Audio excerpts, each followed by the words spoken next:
Swaminarayan. Today we study about the isotope impact test.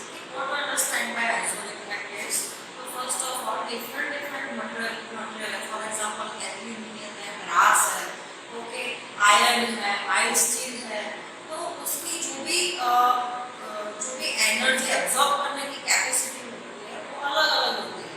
Impact loading that means what, suddenly आपने किसी चीज पे या किसी मटेरियल पे आपने लोड दे दिया, ओके, तो वो कितना बेयर कर पाएगा और कितना लोड देने के बाद वो ब्रेक हो जाएगा, that is called impact loading. कितने लोड पे वो ब्रेक होता है, that is called impact loading. Okay, तो यहाँ पे आइसो टेस्टिंग मशीन है. ओके, यहाँ पे आपको रीडिंग्स दिया है. This one is called pendulum.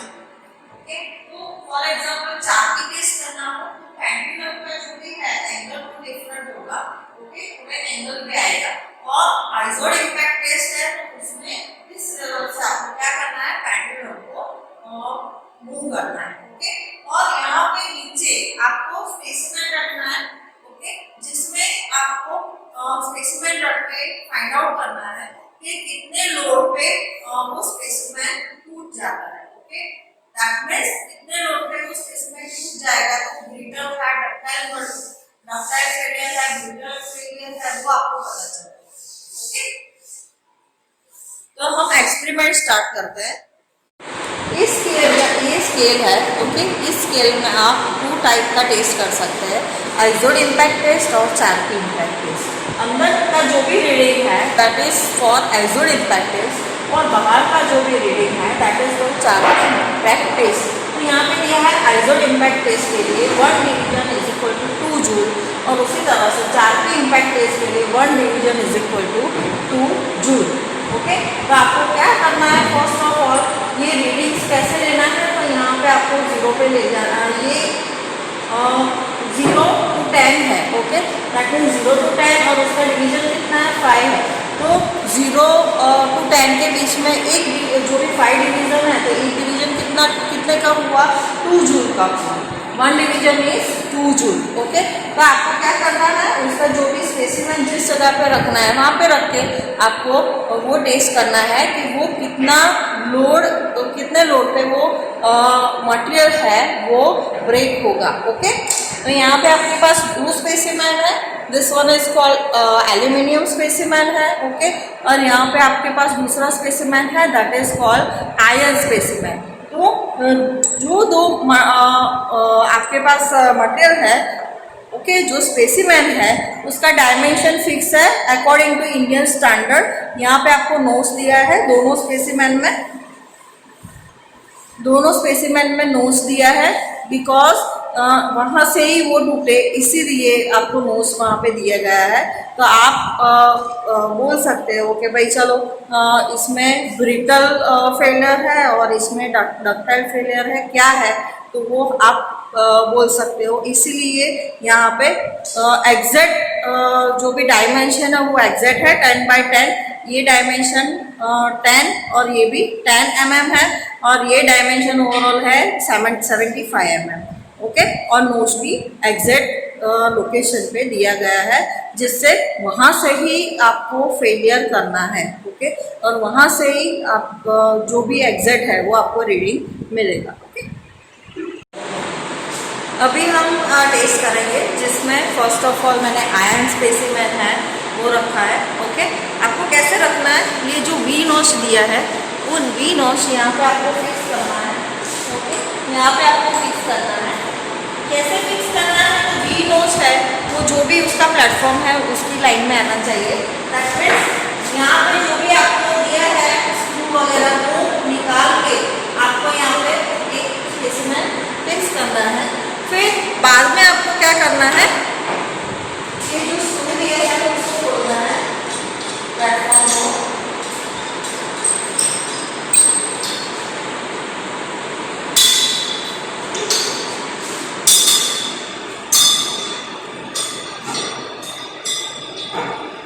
Okay, ये खोल के आपको यहाँ पे 0 से यहाँ पे स्केल सेट कर देना है. ओके, और यहाँ पे ओके, फिर पास ये ब्रेक एरिया है, वो ब्रेक आपको उसको बंद कर देना।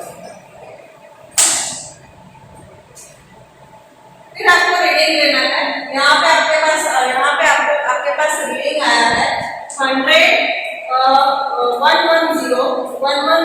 प्लस आपके पास 2 डिवीजन है, that means 1 division, that means 2 joule. तो आपके पास 110 जूल है, तो एक्स्ट्रा दूसरा कितना 2 डिवीजन ऐड करना है, तो 110 प्लस कितना आएगा 2 division, that means 110 plus 4, that means 114 joule आपका रीडिंग आएगा। ओके,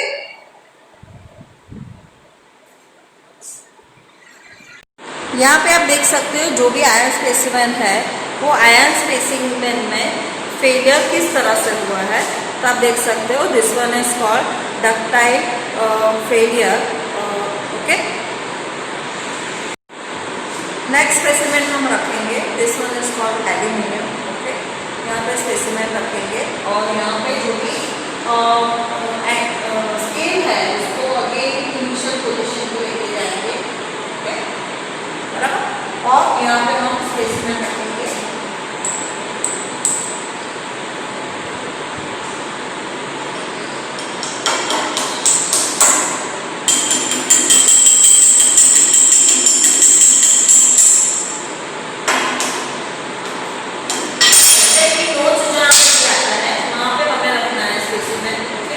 एग्जैक्ट लोड जो भी आपके प्लेटफॉर्म पे रखना है।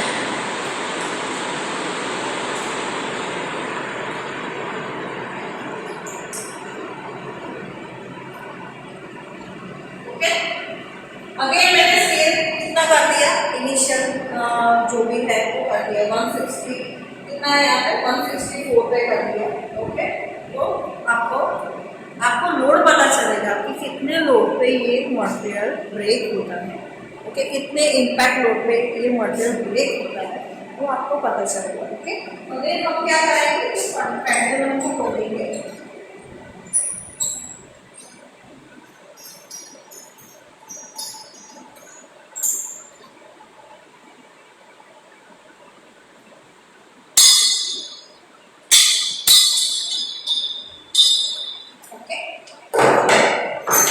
ये लोडिंग अनलोडिंग के लिए है। ओके, तो ये हम ऐसे प्लेस करेंगे। ओके,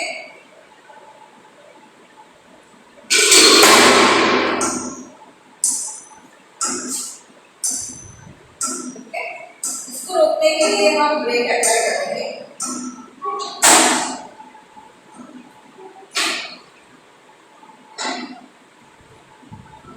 यहाँ पे आप देख सकते हो रीडिंग,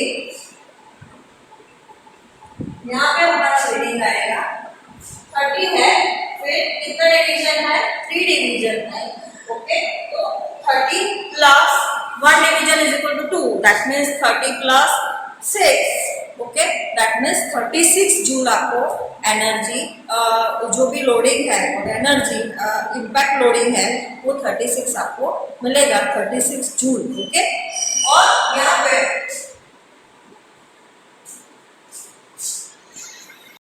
यहाँ पे आप देख सकते हो यहाँ पे अगेन डक्टाइल फेलियर हुआ है। ओके, इसमें आपको इस स्टेज पे से पता चलता है कि आपका जो भी मटेरियल है और बिल्डिंग कंस्ट्रक्शन में जो भी आप मटेरियल यूज़ करते हो, ओके, वो कितना लोड बैक कर सकता है। फॉर एग्जांपल कोई सडन लोडिंग आया तो उस पर क्या इफ़ेक्ट होगा, वो मटेरियल टिकेगा नहीं टिकेगा, उसका स्ट्रेंथ भी देखना होता है। तो उसके हिसाब से आपको स्टील बार्स वगैरह यूज़ करना होता है। ओके, और तो फॉर एग्जांपल कंक्रीट क्यूब है तो कंक्रीट क्यूब का भी आप टेस्ट करते हो, कंप्रेशन टेस्ट है, टेंसाइल टेस्ट है। तो जो भी मटेरियल हम यूज़ करते हैं उसका हमें टेस्ट करना होता है। बाद में ही हम उसको कंस्ट्रक्शन में यूज़ कर सकते हैं। फॉर एग्जांपल हमने यहाँ पे एल्यूमिनियम का टेस्ट किया, ओके, देन आयरन का टेस्ट किया, तो आपको पता चला कि भाई ये इतने लोड पे ब्रेक हो जाता है।